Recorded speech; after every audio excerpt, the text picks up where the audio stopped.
Mga kabirada, ito na naman ating komentuhan itong mga nagsilabasang balita at mga pinagsasabi ng Speaker of the House na si Martin Romualdez tungkol sa kanyang ginagawang inimbentong mga programa tulad ng AX, ng AKAP at kung ano-ano pa na pang-ayuda kuno sa ating mga kapuspalad na mga kapwa Pilipino.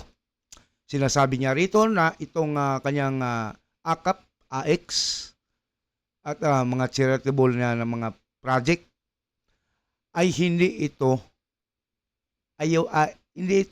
charity daw dahil ito ay kanyang tinatawag na justice. Nako po.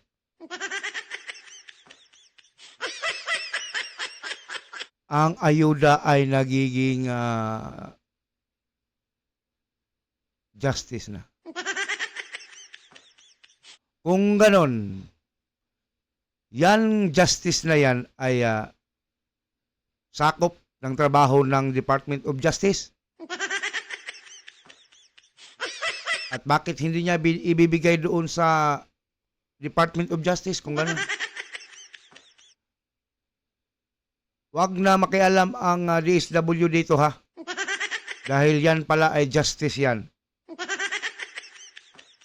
Ngayon ko lang nalaman na itong mga charity ay nasasakupan pala ito ng Department of Justice. Itong mga PCSO, dahil ito ay charity, justice pala yan. Kahit saan mo man hahanapin yung definition ng charity, kahit pa yung pinakamagaling na mag-Google na si Dan Fernandez ay hindi niya makikita talaga na ang charity is justice. Oh. Saan ka makakita ng ganong klaseng tao na abogado pa naman, mayaman, angkan kasi ng mga Romualdez, angkan ng mga Marcos, nakapag-aral kung saan-saan. Pero ang alam niya pala sa charity ay justice. Oh. Papanoorin natin itong video at mga komento ni Attorney Libayan para mas maintindihan natin kung ano talaga ang charity. Ito pa ay justice or justice. Okay, ito na ang video. Alam niyo mga kabatas natin, itong si Congressman Martin Romualdez ang isa sa mga tao na nakilala ko na sobrang oblivious sa nangyayari sa paligid niya. Isang tao mga kabatas natin na parang may sariling mundo. 'Di ba? Alam mo yung parang yung parang meron kang kaklase nung high school na inuuto-uto mo. Kasi marami siyang pera, tapos nililibre ka niya. Tapos siyempre, pinapalakpakan mo lagi, binibigyan mo ng maraming compliments. Tapos mga kabatas natin, delusional. Akala niya talaga, natural yung mga tao sa paligid niya. Let's go here mga kabatas natin. Di ba? May kanya-kanya na tayong definition ngayon. Mga kabatas natin, 2024 and we will be expecting more sa 2025. Yung mga ganyang klaseng palusot, mga kabatas natin. Unang-una, ano ang ginawa nila sa Tingog Party List? Kung saan nagdilitan din ng mga nagsabi dito na iba daw ang budget sa subsidy. Samantalang yung subsidy nakapaloob sa 2025 national budget. Okay? Balik tayo dun sa sinasabi ko kanina. Yung mga taong inuuto mo lang, pinapalakpakan mo, pero oblivious mga kabatas natin na pinaplastic lang siya ng mga tao. Ito ang prediction ko mga kabatas natin. Tanggalin nyo ng pera itong si Martin Romualdez. Tingnan natin kung mamahalin ka pa rin ng kapwa mo Kongres. Tanggalan ng pera itong si Martin Romualdez. Huwag kang magbigay ng ayuda. Ngayon nga, nagbibigay ka ng ayuda. Basahin natin yung comment section dito sa News 5 ha. Tingnan natin kung maraming nagmamahal sa kanya. Ito yung sinasabi ko sa inyo mga batas natin eh. Na delusional. Ito kasi yung sinabi niya. Ayuda is not charity. It is justice. Siyempre nagulat ako. Ayuda is not charity? Di nga. It is justice? Saan ang mustisya doon? Okay? Well, syempre, baka mali na naman ako. Baka meron palang ginugol na definition nitong si Martin Romualdez. Tapos, ayuda pala is justice. Di ba? Let's falsify ourselves. Okay? Myself. I'll falsify myself. Okay? Tingnan natin, mga kabatas natin, kung ano talaga ang ibig sabihin ng ayuda. Okay? Madaling typean lang yan. Ayuda. Meaning. Okay? Gagi, oo nga. Patay tayo. Ayuda is justice, sabi nga dito. Oh my goodness. Putik. Nabago na.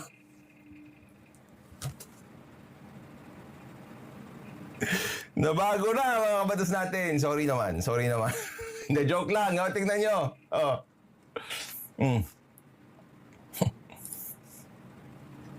What does ayuda mean? Tagalog slang. Definition sa tagalog.com.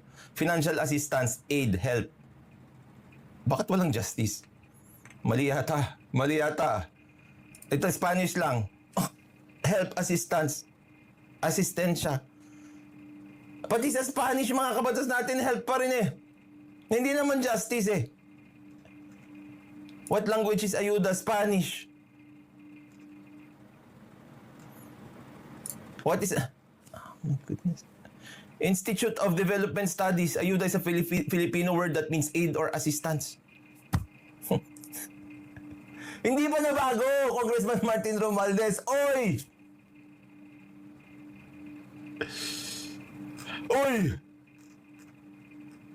Oh, hindi pa nabago. Yan oh. Kahit sa Spanish, it means aid or assistance. Oh. Tingnan natin mga kabatas natin itong palusot niya ha. Sabi kasi dito, dinipensahan ni House Martin Romualdez ang bilyong pisong alokasyon ng Kongreso para sa financial assistance o ayuda. Sabi niya daw, it is our duty to ensure that no Filipino falls through the cracks, especially in times of crisis. Ayon sa House Speaker ngayong Miyerkules, December 18. Dagdag ng House Speaker, handa ang administrasyon na patunayan kung saan napupunta ang pondo para sa ayuda. O mamaya tayo dyan, kung paano niya daw papatunayan kung saan napupunta yung pondo para sa ayuda. Unang-una mga kabatas natin, tignan muna natin yung feasibility nitong AKAP na pinondohan nila ng ilang bilyon. 29 bilyon. Grabe, ang laking pera mga kabatas natin. Ang laking pera yung pinondo nila dito. Tingnan natin yung feasibility nila. Sabi nila, itong AKAP ay ayuda para sa kapos ang kita. Ito, mga kabatas natin. Bakit ka pupunta sa mga tao na kapos ang kita? Samantalang maraming tao ang walang kita at namamatay sa gutom. Di ba if you will build a community, di ba ang hustisya, especially social justice, okay? Especially social justice, di ba? It is to make things fair for everyone. Di ba? Ngayon, bakit yung meron ang bibigyan mo at hindi yung wala?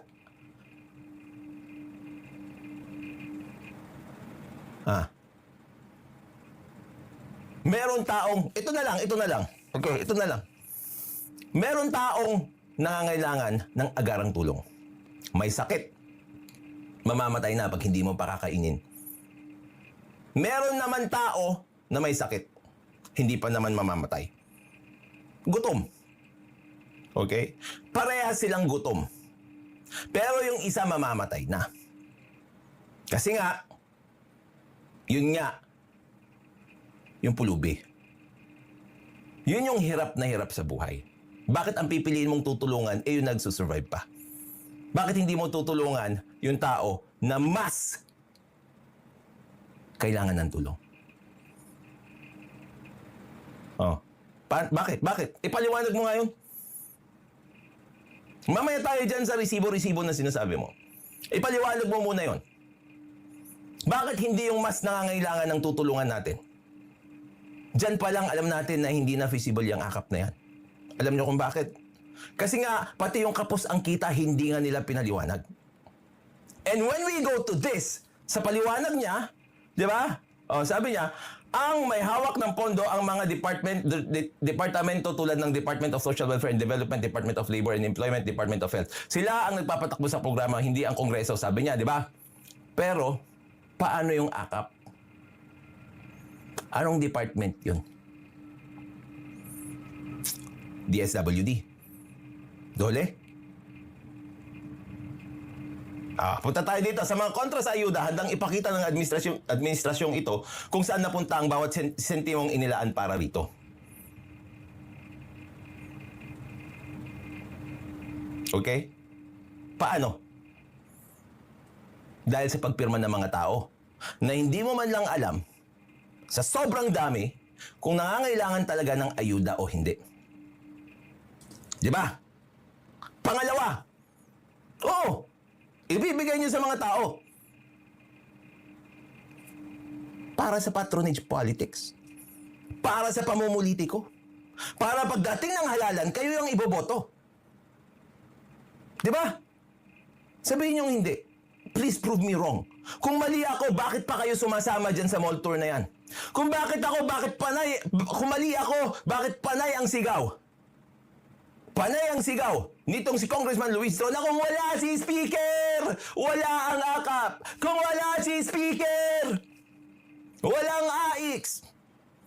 Umuulan ng biyaya sa District 2 dahil kay Speaker. O ngayon, patunayan mo sa akin na yun o hindi yun ang main purpose ng ayuda na yan. Kasi kung hindi yun ang main purpose ng ayuda na yan, I challenge you na huwag magpakita sa bigayan ng mga ayuda na yan. Sige. Prove us wrong. Totoo yung sinabi mo na lahat ng programang ito ay may totoong benepisyaryo. Naniniwala ako dyan. Barya lang naman yan kapag hinati-hati mo na eh. Di ba? Pero syempre, wag naman sana na habang buo pa, meron nang may ibubulsa. Sige, given na lahat ng programang yan ay may benepisyaryo. Sino? Hindi wala ang parameters kung sino ang kapos ang kita. Wala ang definition yun. Diba? So, dalawang challenge.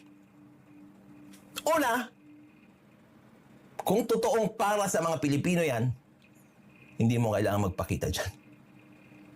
Kasi katulad ng PhilHealth, hindi kailangan politiko ang magbigay doon sa subsidy na binibigyan ng PhilHealth sa mga medical expenses nila.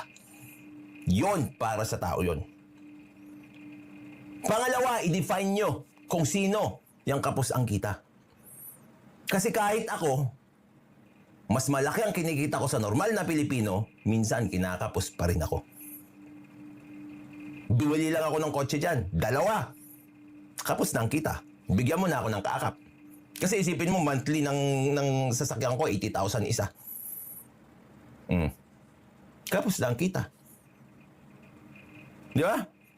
Monthly ko pa lang, 160,000 na. Tapos bibili pa ako ng maraming gamit sa bahay. Bibili ako ng bahay, kapos ang kita. Sabi ni RGYT, huwag ka mag-all caps ha. Bawal dito yan. Health for all equals justice. Yun nga eh. Mali na yung ginagawa nilang equivocation dito sa salitang ayuda. Ini-equalize nila ito sa justice. Pinaparehas nila ito sa justice. Samantalang hindi naman hustisya yan. Charity yan. May totoong resibo, walang notice of disallowance mula sa Commission on Audit, sabi niya. Anong totoong resibo? Okay, kung gusto mo ng totoong resibo, ang totoong resibo ay yung resibo na galing sa Bureau of Internal Revenue. Abogado ka, alam mo yan. Abogado ka, alam mo yan. Bigyan mo kami ng totoong resibo. Galing doon sa mga binibigyan nyo ng akap. Ang totoong resibo, yung may TIN number. At ito ay galing sa Bureau of Internal Revenue. Diba? Ipapaprint mo yun eh. Diba? Yung resibo mo? Oh.